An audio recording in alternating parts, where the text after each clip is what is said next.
said the rain might fall and the stock price too, but the money won't amount to everything. But I can't pretend that I don't see that without you, my life is. Come on.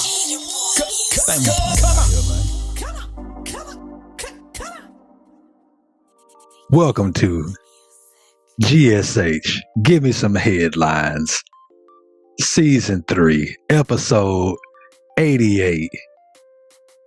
It's your dog, P. Henry Trotter IV, aka Home Run Trot, aka your grandma's favorite house. Bro, this 88 like a motherfucker, TM88. But it's your dog. I told you who I am, and I inadvertently brought my dog onto the stage when he wasn't prepared to come. Not that he wasn't prepared. He always prepared. Cause when your ears ready, you don't have to get ready. But what's up, player partner? How you doing on this wonderful recording evening that we got here, man? I'm doing well. You definitely brought me in before I wanted to. I had some new aliases I was gonna get out there week, but I might save them to sight. This your boy COD Decatur, boy. Get all the bitches moving. This your boy COD Decatur, boy. Make all the bitches lose. Excuse me, I meant COD Decatur, boy. Maybach music. Shouts out to your boy, man. This COD Decatur, boy, music. Live in effect, aka Big Tabby Tabula Rasa. My mic is feeling muy caliente today, and it's really trying to go for it. You feel me? How you feeling, cuz? I'm doing great, man. I had another dentist appointment today, and that shit was what it was. But my dentist is a hot girl. She's a very attractive older woman, and you always say that. And it make me think she got a fat ass. She do. I'm not even fronting. Yeah, I just want to be direct about that. She from Turkey. I told y'all she from Turkey. She be eating turkey. You just giving thanks. I'm giving thanks, man. But today was just a cleaning, man. So my joints is they are feeling very clean and crisp.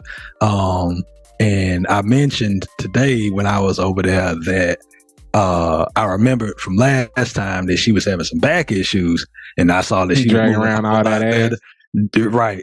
And so I was like, it's good to see that you're back feeling better. And she was like, fresh, in her little accent. I don't know a Turkish accent, but she ran up to me, gave me a hug and everything, and pressed them up against me, man. But yeah, man, I wanted to kick off the show today with a little inspiration, bro. You've exclaimed that you've already seen this thing, but I definitely want to share it with need to know that. You burying all the off-air lead. Go ahead, though. Hey, man. Ain't no secrets from the COWmunity. I don't need nigga how old I am and everything. Young people don't want to hear old niggas doing nothing but shutting up. Yeah, they really. Yeah, we ain't telling them what to do. We just giving them some headlines. Yeah, man. But, look at Will thanking me with the 2-strand twist. Bruh, this dude funny as hell, man. And like the philosophy that he shared in this, I call it a poem, and it is a philosophic poem. And I think that people should take heed, especially if you fall into the category of which he speaks. And I'll let Wiz do the talking here. Let me cut this volume down just a little bit so I don't blast everybody's head. Hearing a lot of talk on the internet, you know, I usually don't address things, but I figured I'd address it in this way because I like to express myself. And this is how I like to express myself. I wrote a little poem. It's called Stop Making Jokes About My Feet. Stop making jokes about my feet, because that shit ain't funny. Y'all keep making jokes about my feet, but bitch, I got money. You ain't gonna say it to my face, but you'll talk about me when I'm gone. Your toes probably look like that too, but you got nail polish on. When I seen all those tweets, you can't imagine how I felt. I get pedicures, but my feet still dry. So don't laugh, send help. Stop talking about my feet, because that shit ain't funny. Y'all keep making jokes about my feet, but bitch, I got money. When I log online, I seen all types of disrespect. Bunch of niggas talking shit. Not one nail tech. Talking crazy about Wiz Khalifa, like your shit's so neat. Look down past your phone and take a picture of your own damn feet. Stop making jokes about my feet, cause that shit ain't funny. Y'all keep making jokes about my feet, but bitch, I got money. Love the philosophy, dog. Y'all keep making all these jokes, but he hit him with the LeBron. Y'all niggas broke though. Doesn't matter. This one of the rare places in life where I feel like he missed the boat. Poem beautiful, hilarious, all that good stuff. But guess what though? All that money couldn't get you some better feet. You couldn't get no lotion. You couldn't get no toey out of me or nothing to fix them holes up. You feel me? Just like your boy Steve Jobs. No offense, man. God bless your boy. I hope he give me at least 75, 85, 95, 105 of them things. That nigga had bees. My grandma made it to her 80s. In my mind, she lived a better life than Jobs. Plus, she had me in her life. That nigga Jobs ain't know your boy. You feel me? KD with the BDBs, you feel me? You worth $500 million. They ain't got no wave cream in your hood, you feel me? They ain't got do-rags where Kevin Durant can't get a do-rag. Rich nigga problems, you feel me? A whole lot of people know you got ugly feet. That's all that money mean. You ain't a nigga with ugly feet hiding in Pittsburgh. Shouts out to my nigga Wiz. You feel me? How you feel about that brospective? You feel me? I do feel like if your feet ashy, bro, yeah, you can just lotion them joints. Like lotion them joints. That nigga out there kicking the hell out of these heavy bags and shit. That's why his feet ugly for real. He ain't mentioned that. Yeah. He out here. But bitch, I got money. I just knew he was gonna drop in. But bitch, if I kick you with him, you know. I realized that everybody got like their routine for like when they shower, like whenever they do like what is it called? Hygiene, like your hygiene routine. And like, cause I have one like before I go to bed and shit. Well, I heard like, some nigga talking on the podcast that say they don't wash nothing but they pits and balls and ass. They don't put soap on their shoulders, arms, legs. They do not soap their extremities. Like, I'm like, some of this shit y'all shouldn't tell the public. And some of y'all married, so it's somebody fucking on that. That's crazy. That is wild. Like, that's so wild, bro. My lady. One nigga said he just shampoo his hair and let the suds there. No. He don't even use body that's the thing, wash. Bro. Like I can't go to people's house, man, because it's so many people that's filthy, bro.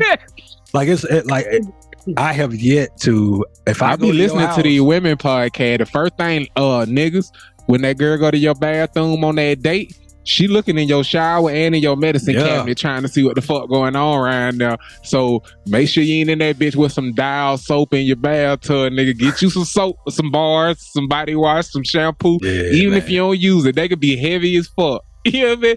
Fresh out of Target. That gonna make a difference. You feel me? They research it. You feel me? Do this nigga got the hell he taking Broblifafol for? They Googling that shit right now, trying to figure out what psychotics you got and all that shit. You hear me?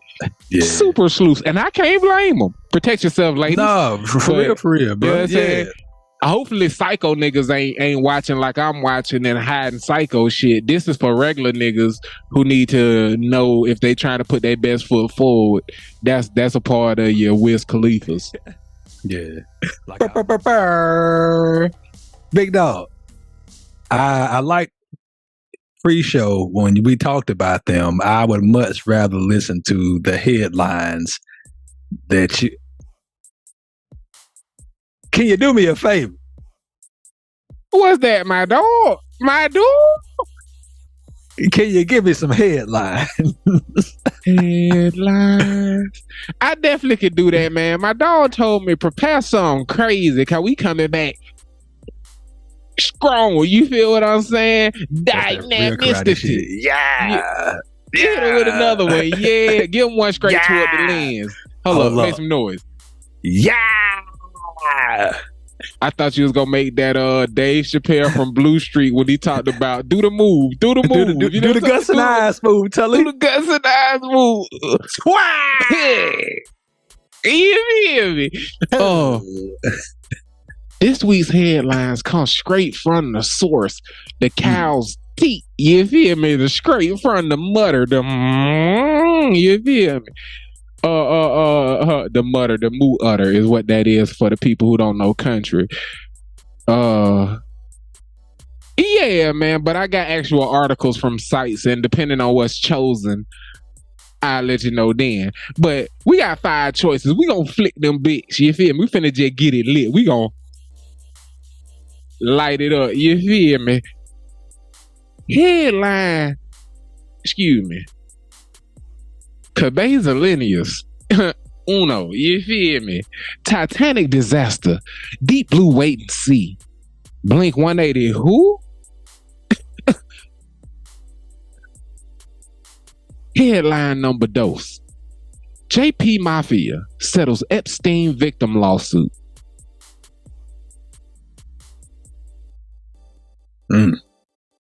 Yeah, I had to let that sit. Headline number C, aka number 3, aka number P. TPET. Tyler Perry buys BET. Headline number 4. I ain't gonna be shy about which one my favorite. NYPD Black and Blue. NYPD and NYFD get into a good old-fashioned hockey brawl. Speaking of brawls, V is for Vendetta. Headline number 5. Headline number F. Elon Musk and Mark Zuckerberg agree to fight each other in a cage match. And if you've been listening to Give Me Some Headlines for long enough, you know that this idea's genesis was right here. When Jake Paul just initially started dipping his toes in the water and punched Nate Robinson in the head, I said, if this nigga don't triple down and bring real live action cage match, death match, celebrity death match from MTV back in the day to real life, he's stupid. You feel me? But yeah, man, I got some doozers and some deezers, and we'll see if P choose one or he feel like I needzers 2 of them shits and keep it briefers. But said all that to say, P, do you need to hear any one of them again? And if not, which one you going like a robot?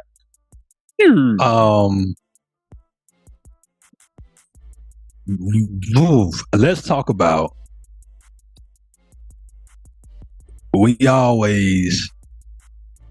being the melanated community always end up on social media in situations where people always pointing out that we be fighting. In the past few days, people have shared other people from other cultures who be knuckling it up. An example is there were a bunch of women of, I forgot what culture it was, but they was all holding children on their hip and whacking each other. I forgot what, like, they look like Muslim women, but I don't want to speculate. I just did. They were women of faith. That's what they were. They were women of faith, and they believed in them hands.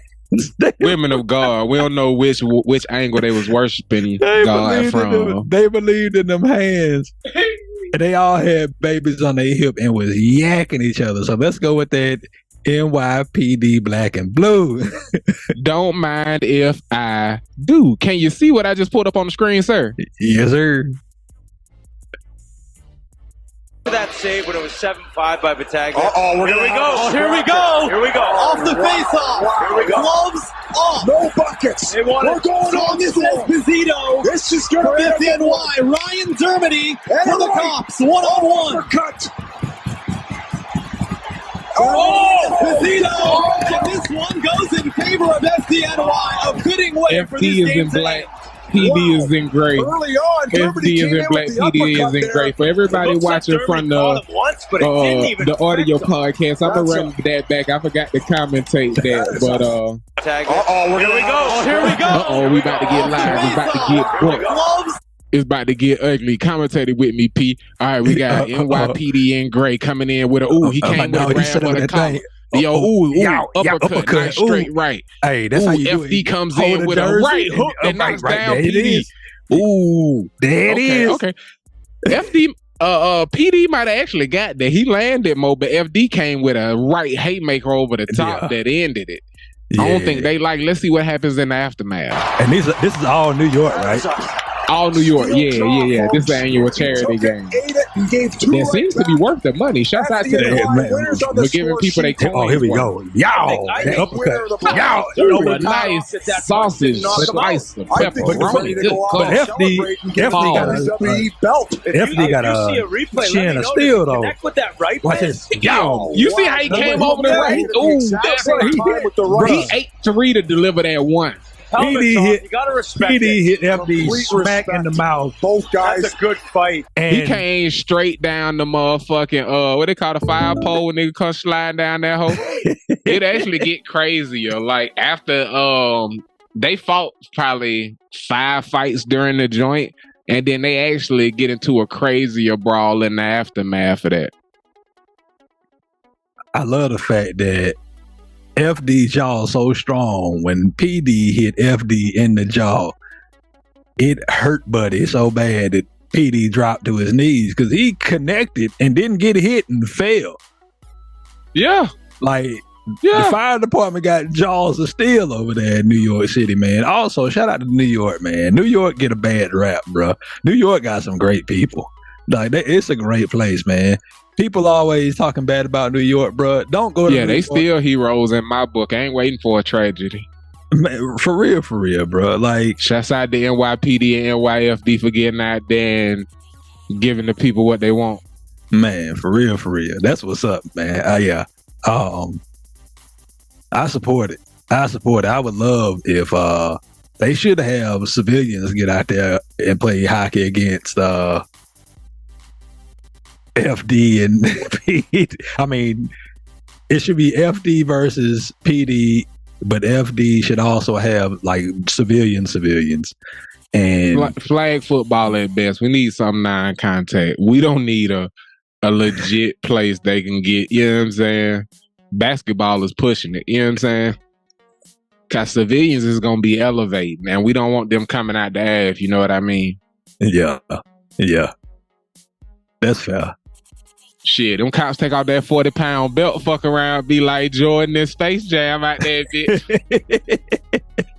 He's out there Which is talking also cash funny, bro. shit. Like, you couldn't get away from me on the block. What make you think you driving on me out here, baby? I got you all day. You locked up.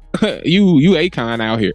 I'm shocked that there's not a fashion designer out here yet that has designed a better uniform for police, especially if you're gonna be chasing people, bro. Like, these cats got on slacks and SSBDs, which are short sleeve button downs if you don't live in Texas, and a 40-pound belt, bro. They need Nike Tech on. You're gonna be chasing people. You need a better outfit. It's insane what they wear on a daily basis, knowing that I could possibly end up in a high-speed foot race.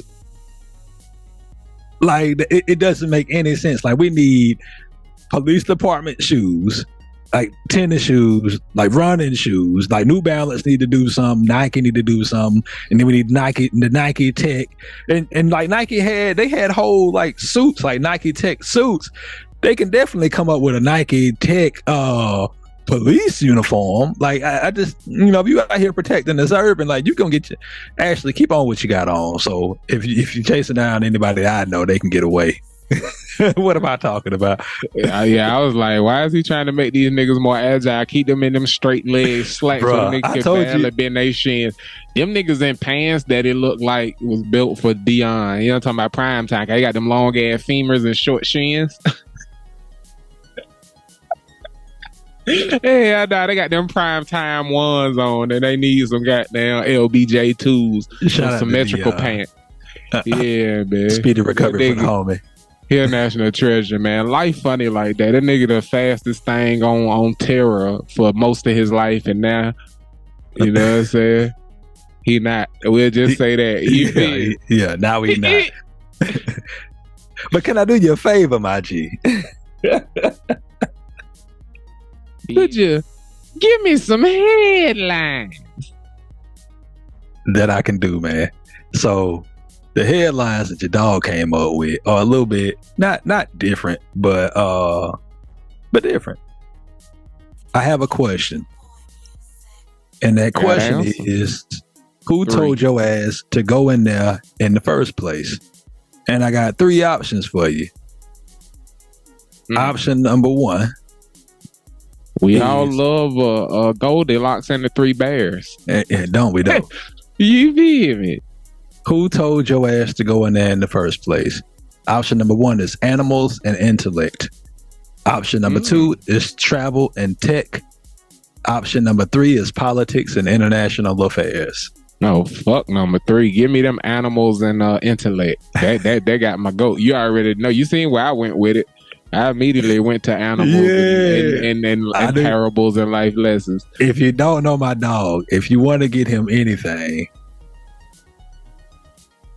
I was trying to make sure I did get you a gift, and it is related to the choices you made loosely, but I sent my dog a gift and he got to open it on the next show. You can't open it to the next show. You got to open it on the next show. That's what we'll do in the next show is how the flight deck will be. Well, you choose your flight deck, but we'll open up the show with you opening up the gifts that I sent you. But gotcha. So my dog chose animals and intellect, and the question is, who told your ass to go in there in the first place? My G, have you heard about what these orcas are doing to people? Oh man, not the Free Willies, not the C word. Bruh, have you heard about what killer whales are doing to people? I'm gonna say nah. I ain't heard through the grapevine because I hear no evil, see no evil when it comes to the smiling giants. But the question is that I proposed was, who told your ass to go in there in the first place? This is where they dwell. Key Sweat. Nobody. Like, y'all are surprised and shocked. Like, if you came into somebody, like, and that is a literal law in the United States, that if somebody comes in your house unannounced, if anybody come in your house, period, you have free reign to do whatever the hell to get them out. That is their house. Orcas run that shit. People always talk about great white sharks and all this other shit in the water. Orcas run the ocean. From all the shit that I hear, they be beating up other whales. They be fucking up sharks, dolphins. Like, they are sinking whole ships. Yeah, Orca is a propaganda campaign. Them killer whales. That's what they was called my whole childhood until Free Willy dropped. And see where killer whales. They was killer whales. Killer whales. Dead ass. Till I was about 9, 10. I don't know when Free Willy 2 came out, but yeah, they was killer whales up until around Free Willy. Killer whales, and that's what made them my favorite aquatic animal was Free Willy. That's more dangerous than sharks is. Bro, they body count been higher than sharks. Been higher. And the thing is, I watched this dude give this discussion about like how smart they actually are. Like, they have now, like, somebody said they spotted so the article that I have is from AP News, and somebody spotted at least, tell me it's the one I'm thinking of, 20 killer whales off the coast. 20 killer whales together in one pod. That's what they call pods. 20 killer whales off the coast of San Francisco. 20 of them joints is running around together, bro. They are sitting here talking to each other. Like, they are developing languages. Like, some aquatic, I don't know what buddy title is. I'm sorry, buddy. He is a ceologist. Yeah, him. He got a master's in waternomics. That's him. He's talking about how they have within... He probably a marine biologist. Yeah, he's a marine biologist. I think that's what it is, yeah. I think that's what it is. But I like them other words better. Yeah, they sexier. But Buddy was talking about how they have their own language within their own pods. Like, within their own gangs, they have a language that other ones can't, that they don't know.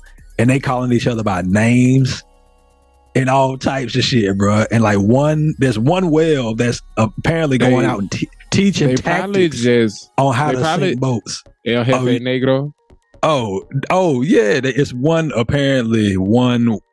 killer whale, head honcho, going around teaching the other whales different tactics on how to sink boats.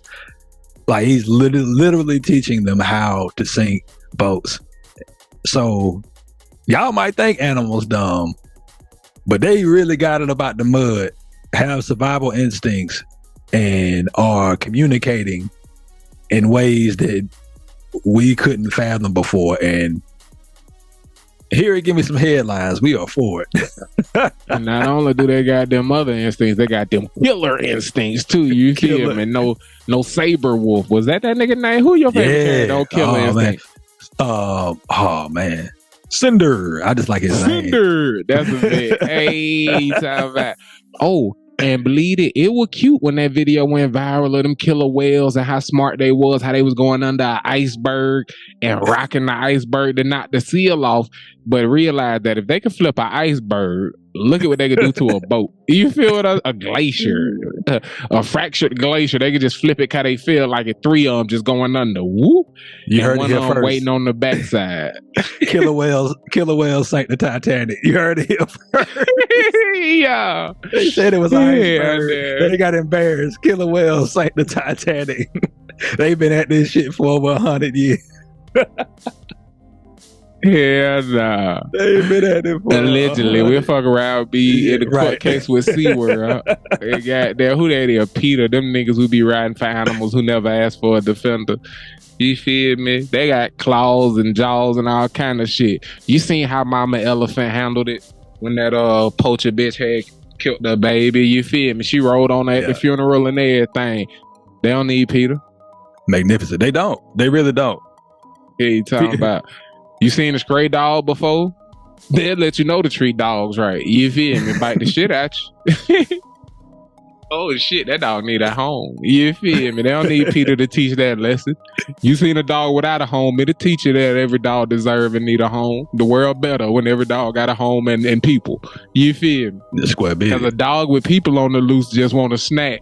A dog who don't got people who on the loose, that motherfucker on the loose. You feel me? Shout out to Will Ferrell and Jamie Foxx to go see that new movie Strays. I haven't seen it yet, but it looked like it's funny as hell. You lying? Will Ferrell and Jamie Foxx got some shit? They got a movie about they both the voices of dogs, two stray dogs. Oh yeah, man, I'm watching that tonight while I do this. Yeah, they doing their thing, man. Oh, my G, talk to me.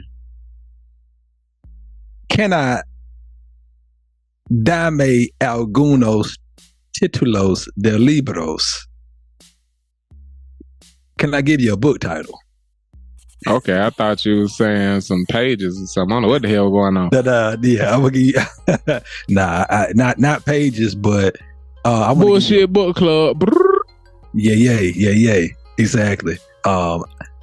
We haven't copyrighted it yet, so I ain't want to say it out loud, but you know, it is what it is. I'll take it out. I've been listening to a book on Audible. Shouts out to the platform Audible, and I was listening to a podcast that I frequent, and it suggested this title on Audible, and so I went and I copped that joint and I started listening, man, and I can't front. I felt a type of way when I saw who the author was, but after I got into the book, the content is so good, and like the concept behind the book is so good and it's so well written. I can't fake the funk. I don't know who else would have done it like this. But Joe Coscarelli, I think his buddy's name, he wrote the book Rap Capital, an Atlanta story. And I'm gonna read you the synopsis of this joint, and I'm about 6 chapters in, and it's one of the best books I've ever read up to this point, because Atlanta and surrounding areas is responsible for, especially in this century, 23 years into this century and coming out of the last century, it's the most important city when it comes to music. Like I'm not even going to say that it's one genre. It's not genre specific. I think that the most inspiration, bar none, this century has come from the city of Atlanta when it comes to music and art. And so Rap Capital, an Atlanta story by Joe ORCAstrating. This is the synopsis of the book. So from mansions to trap houses, office buildings to strip clubs, Atlanta is defined by its rap music. We'll say Atlanta is defined by music. But this flashy and fast-paced world is rarely seen below surface level as a collection not of superheroes and villains, cartoons and caricatures, but of flawed and inspired individuals all trying to get a piece of what everyone else seems to have. In artistic, commercial, and human terms, Atlanta rap represents the most consequential musical ecosystem of this century so far. Rap Capital tells the dramatic stories of the people who make it tick, and the city that make them that way. The lives of the artists driving the culture, from megastars like Lil Baby and Migos to lesser known local strivers like Lil Reek and Marlo, represent the modern American dream, but also an American nightmare as young black men and women wrestle generational curses, crippled school systems, incarceration, and racism on the way to an improbable destination atop art and commerce. Across Atlanta, rap dreams power countless overlapping economies, but they're also a gamble, one that can make a poor man rich or a poor man poor, land someone in jail or keep them out of it. Drawing on years of reporting, more than 100 interviews, dozens of hours in recording studios, and an immersive ride-alongs, acclaimed New York Times reporter Joe ORCAstrating weaves a cinematic tapestry of this singular American culture as it took over in the last decade, from the big names to the lesser seen prospects, managers, grunt workers, mothers, DJs, lawyers, and dealers that are equally important to the industry. The result is a deeply human, era-defining book. Entertaining and profound, Rap Capital is an epic of art, money, race, class, and sometimes salvation. Bruh, some of the stories, you know the people, because I'm so close to it. I know the folks. But man, like the stories Buddy telling, like about, like he go find, like he sit with Lil Baby mama, and you hear about Lil Baby from even before he was born into like how he became the cat he is today, and you hear about him when being he was a 12 years little baby. But he was a little baby. That's how he got his name. Like you hear how he got his name in this book, and hearing that he was on the block at like 12, and he was beating niggas out of $1,200 and coming home with that money. His mama be like, "Bro, where you get this from? Where did you get this?" And like her realizing that he was in the streets, and I don't want to give the book away, man, but like you hear about Gucci, like his story. You hear about like that Jeezy, little boy like, grew up to become Gucci Mane. You feel me? Like he gonna ruin the ending. You funny as shit. Did you see it in the message? Camelbacking off of Rap Capital, an Atlanta story. And niggas say Camelback instead of piggyback every time. Sir. You Yes, got sir. 2 humps for you niggas. Oh man, we gonna hacky sack into you always hear rappers say, What's wrong with that nigga, man? and like you listen to the book and you listen to this book and you hear the stories of these established artists, up and coming artists, and you hear folks say things like, "My life is a movie," or "Last night was a movie," and you know how you can do something with that is you can have a music movie or a music video, bruh. And so my question that I want to pose in this next segment of GSTB/Chop session is, what happened to music movies or music videos?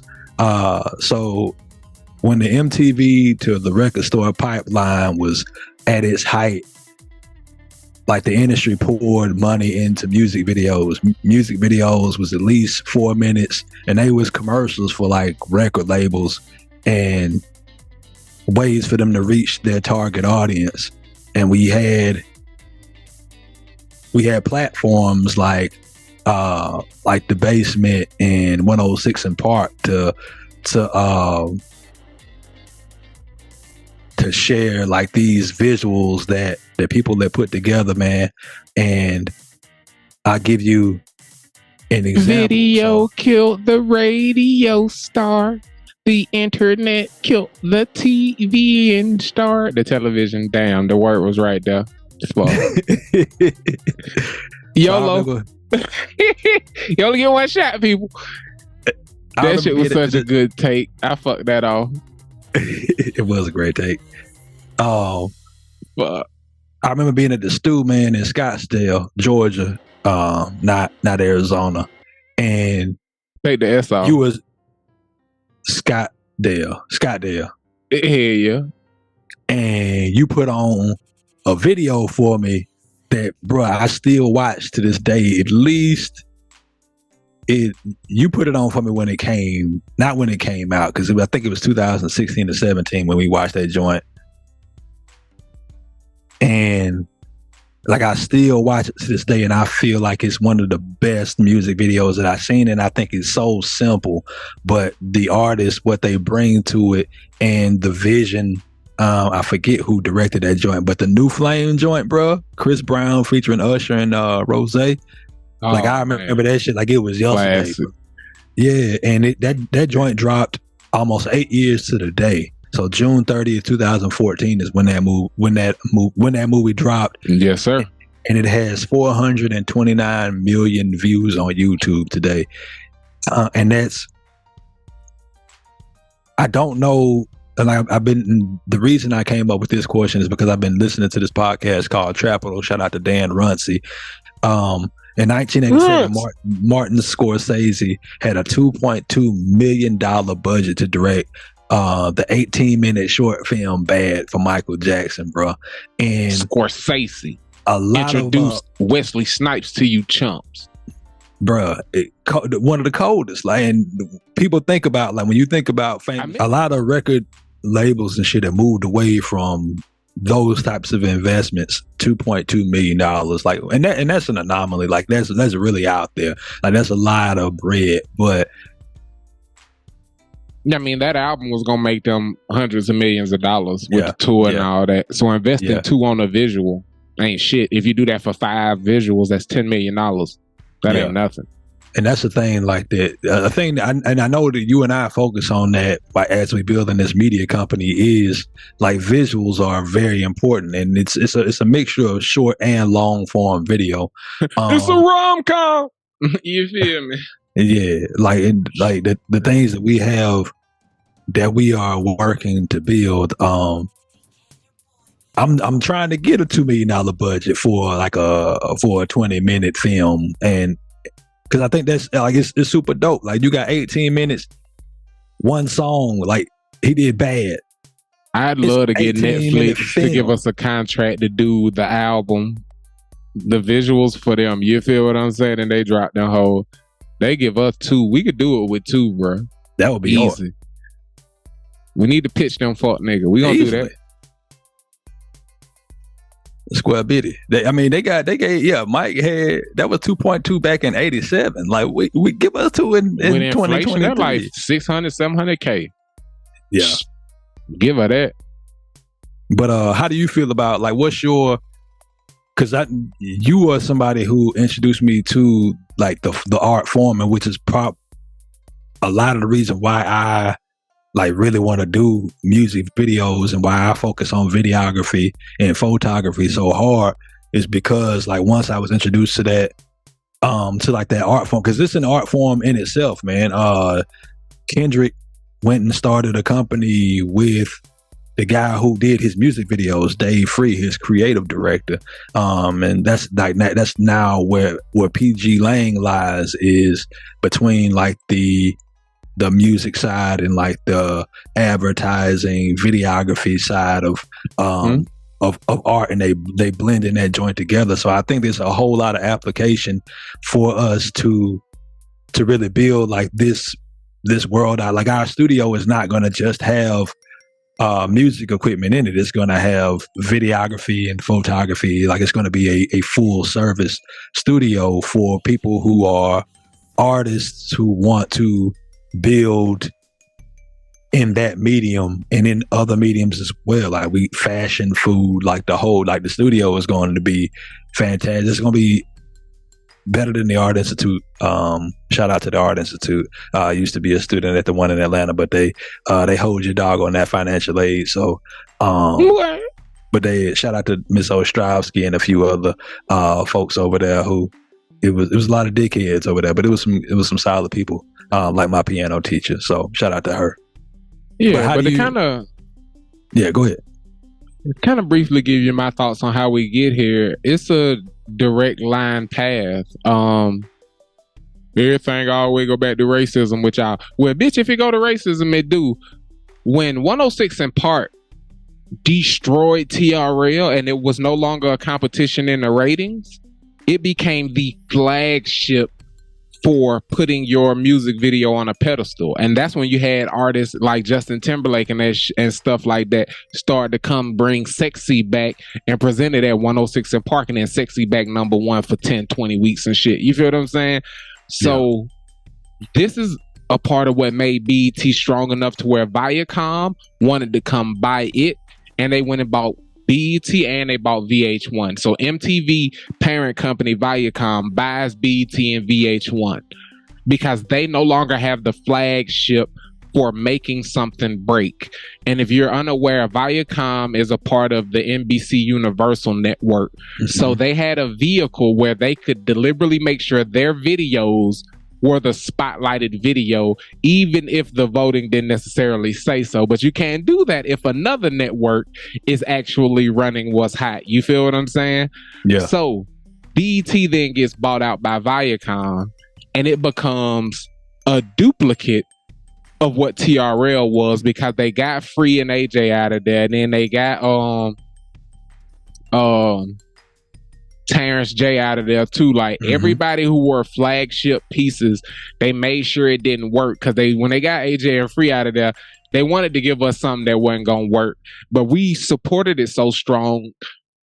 Terrence and Roxy grew into their role and exploded. You feel what I'm saying?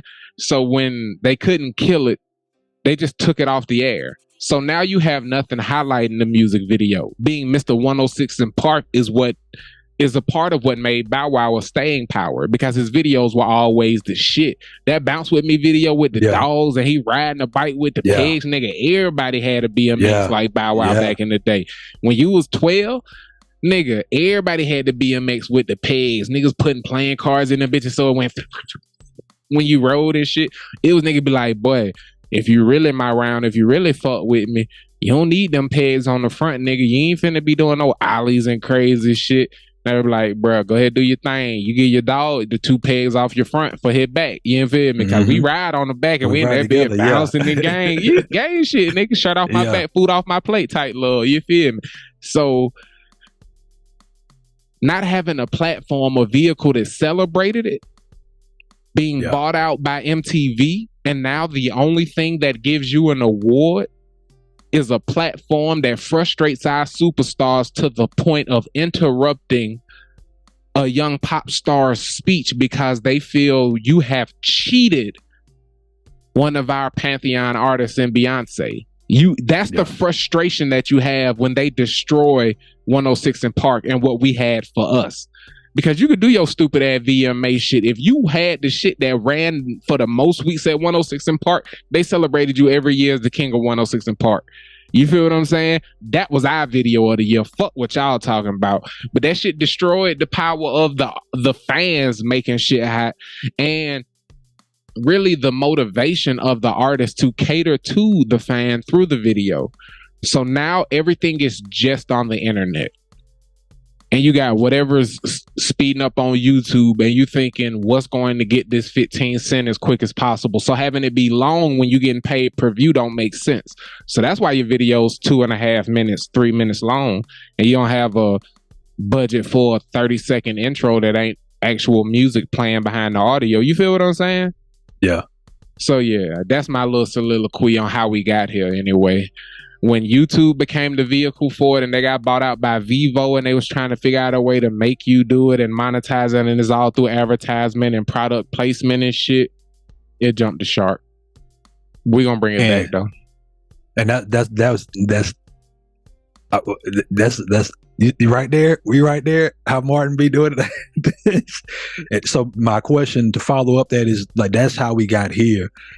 That's the origin story, not the origin story, but the timeline for music videos. And like now we here, and everything has been cyclical. And like Dan Runcie was talking about this on the latest episode of his podcast is, yeah, like where do we go from here? And it's like, well, it's simple. Like you have to get people you had a lot of folks who were just putting out shit just to put out shit.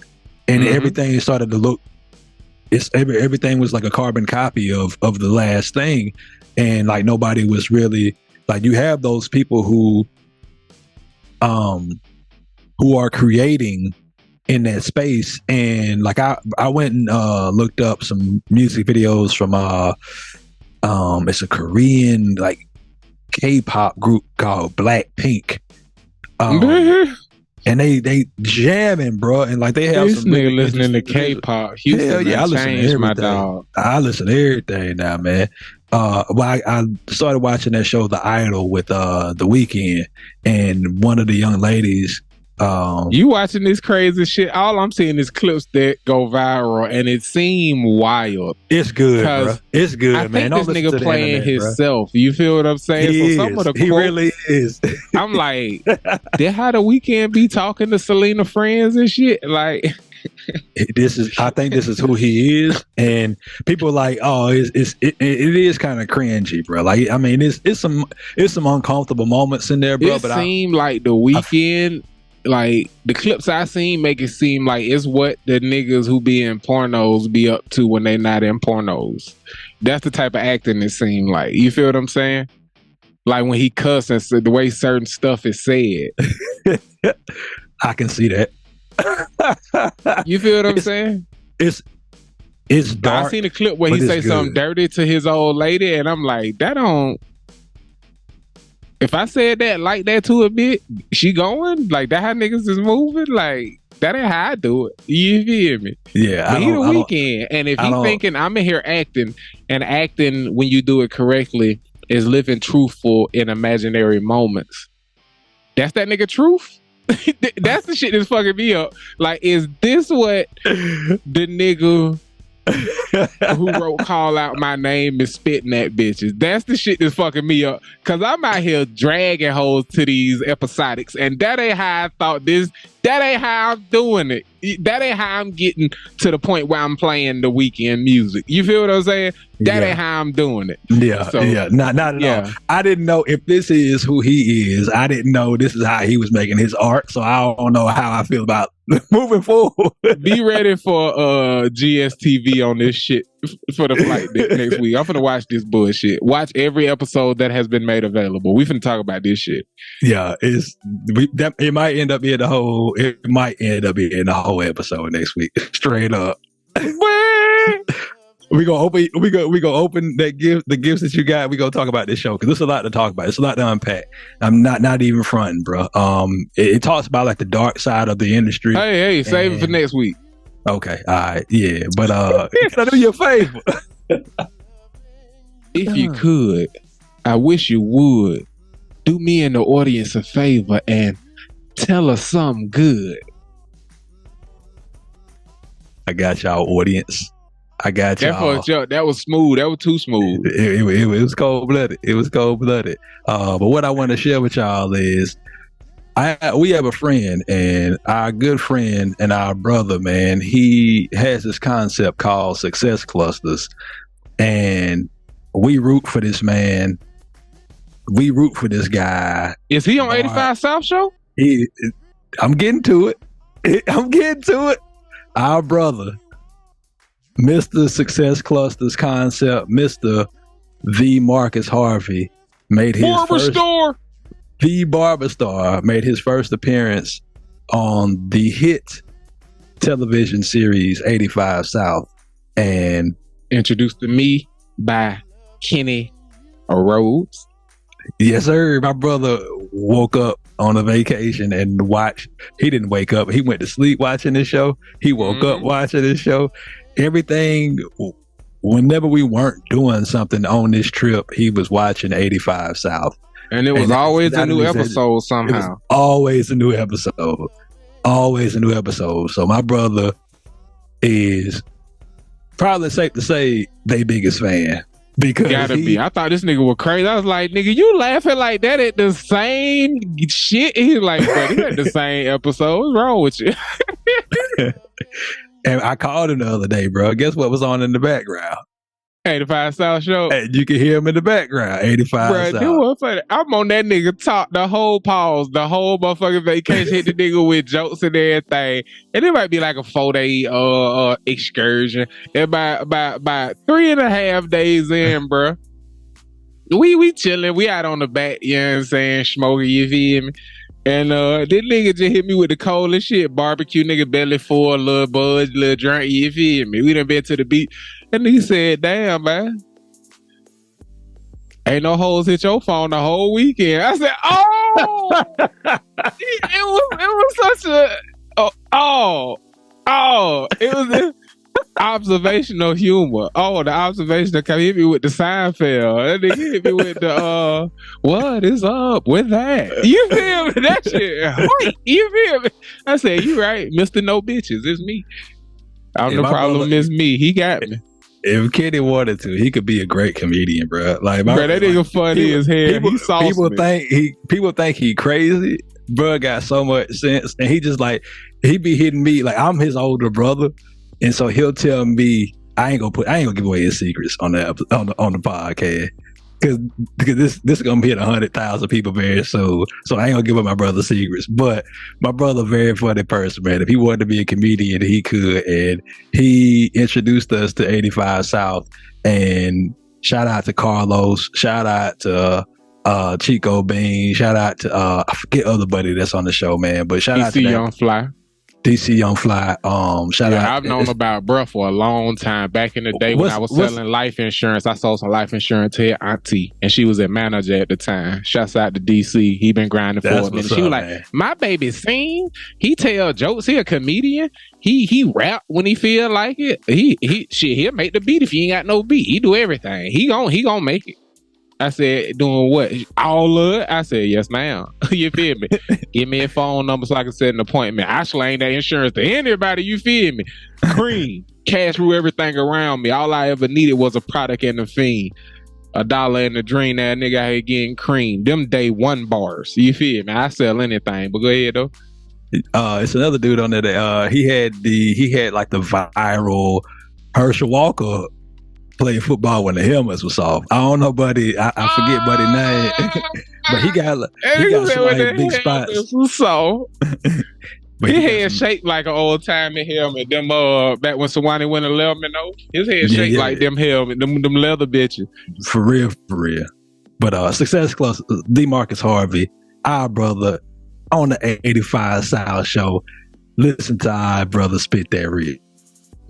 What kind of advice would you give to, people who want to quote unquote be celebrity barbers? Like, there's some guys out there that want to be in the position that Marcus Harvey is in. So what kind of tips and advice would you give to a barber? The number one thing is to be humble. You know what I'm saying? Real talk. Like, especially if you're dealing with a celebrity. Celebrities are celebrities. They're always high situations. So if you're not humble, if you can't be able to like roll with some of the punches and can't even like figure out how to like just add value in different areas, you know what I'm saying? It's going to be hard for you to continue to be a celebrity barber. I think that's kind of why these cats kind of rock with me, because, I always add something extra. Like, it's always like the conversation going to be, funny, or even enlightening, you know what I'm saying? I'm going to talk about some stuff that they're going to need to hear, you know what I'm saying? This is always some fly stuff. So, like, I would say number one thing for a young barber is get around some OGs to make you humble so that you can learn what you need to learn. And then, just one at a time, man. Like, treat your clients in your chair like a celebrity. So when you get a celebrity in your chair, it ain't nothing. And as my brother Marcus Harvey like to say, every star need a barber, but every barber ain't a star. You feel? You got to carry yourself like. Put and I'ma me in add the value. room and I'ma add value. My dog COD Decatable Music say this to me ad nauseum. Put me in any room and I add value. And you listen to our brother V Marcus Harvey Barber Star share the same sentiment. You put me in any room and I add value. And that's why we are a part of his success cluster, and that's why that brother is doing the things that he's doing. We met this man playing basketball in a hot box 2010 at the Overlook at Lamberg off of Cheshire Bridge and Sydney Marcus, man. And that or was for anybody who on the literal corner, it's literally where those two streets changed to Lenox and Buford Highway. So that intersection. It's all right. Ain't that crazy? Because niggas you be trying to tell niggas how to get right there. They're like, bro, I don't drop a pen. To this day, bro, one of the most fire apartment complexes I've ever lived in. When you realize where we were and how much access you have to when people say it'll location, never be what location, they done blocked off the back entrance. You can't even get out the back side no more. You can only go in and out the front. Oh, that traffic got to be ridiculous. Hell yeah. Rush hour, work time, woof. Like I literally used to come out of our complex, take a right, 100 feet, 200 feet. I was on 400 heading up to the Art Institute. Straight to college. Like, and then 3 blocks, not even 3 blocks, the underpass. And I was at work at the Best Buy over there by that Target and the Waffle House and the Arby's and shit that was over there in that little shopping center, man. You take 3 right turns instead of 1 and you got 85 south north right there. Yeah. You had the Gustos. If you get to that stoplight at Sydney Marcus and Piedmont, make that left. Gustos up the street. You had what was that club we used to always go to? Tongue and Groove and, right there. Gold Room. Mud Dogs. Flip-flops. Oh, we used to hear flip-flops on Crescent. It was something that was right. The Moondogs, that's what it is. The one with the popcorn machine and all that bullshit in it. Moondogs were the one, man. It gave you a taste of the frat life. Really, in real life. For real, yeah. That's where we found our dodgeball league and everything. And that uppity ass high-end club, the Ivy. Yeah, they was uppity as hell. We would go in there just to pull something that was gonna pay for the drinks all night. I still got beef with that club in Houston that turned me away because of the clothes I had. I don't even remember what the fuck he said. It was something they shut them down. Shit. Yeah, they shut them down. I was about to say I need to go back through there. We ever perform there, I'm definitely getting naked or something. It's gonna be something that made the news. I'm gonna do something ridiculous. They made the news for the wrong reason, and they were selling cocaine out of that bitch. Nah, they made the news because they was doing that to everybody, bro. Like everybody black that was coming through there, they were turning people away. People of color could not get in there. And that shit happened to the wrong people one night, and I think it was some white women that went and got that shit shut down. They was with some. Cause that's how I got in. I was like, we already paid women for the section. What you mean I can't get in, nigga? We got 10 people on the list, bitch. I'm here. You can't talk crazy to the right white people in this city, man. They'll come at you. And disrespecting us. We ain't gonna say what happened, but disrespecting us wasn't a good idea at all. No. Yeah, nigga. You want to see a nigga? We'll show you a nigga. Yeah, you talking about nigga? Yeah. Like old girl, we was with one of my homegirls. Shout out to her. I ain't gonna shout out her name, but we'll call her Lindsay. We'll call her that. And she told him straight up, like, hold up, we about to go in here and spend hundreds of dollars and patronize your establishment, and you trying to tell us we can't come in with our friends? We'll take all of our money. We'll go elsewhere.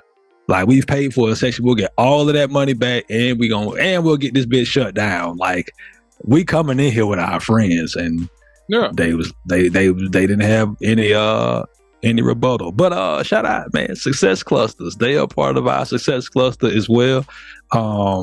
Shout out to them. They show us mad love. This shit ain't about race. it is about race, but it's not about race. Because some people just be peopling, man.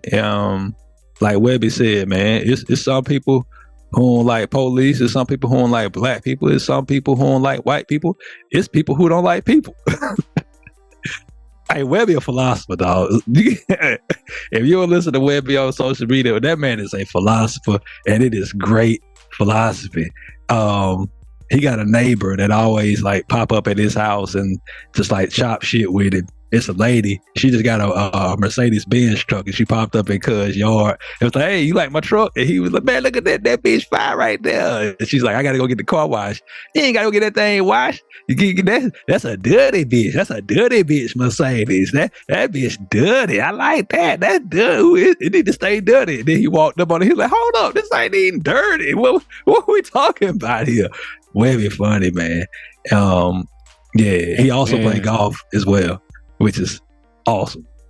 And just to put a pin in that success clusters concept for anybody who may not be hip, when we talking about success clusters, we talking about the Harlem Renaissance. We talking about all of the philosophers that came out of Greece. We talking about Atlanta hip hop rising up in the 90s, Goody Mob, Outkast, CeeLo, Killer Mike and that type. You feel me? Busta Rhymes, Jay-Z, Biggie Smalls, all going to the same high school. Lil Baby, Young Thug, Gunna, all these niggas going up in the same area. You feel me? This is what we mean by success clusters. And when we talk about our brother Marcus Harvey, it was a big enough blessing to us to even be in this brother matrix.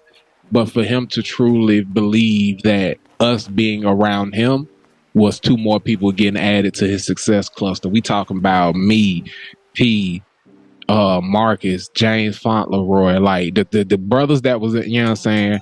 Y'all know who that nigga is. The brothers that was in there hooping in that hot box, we used to call it the sweat box, because it wasn't no ventilation in there. It was the gym inside of the apartment complex.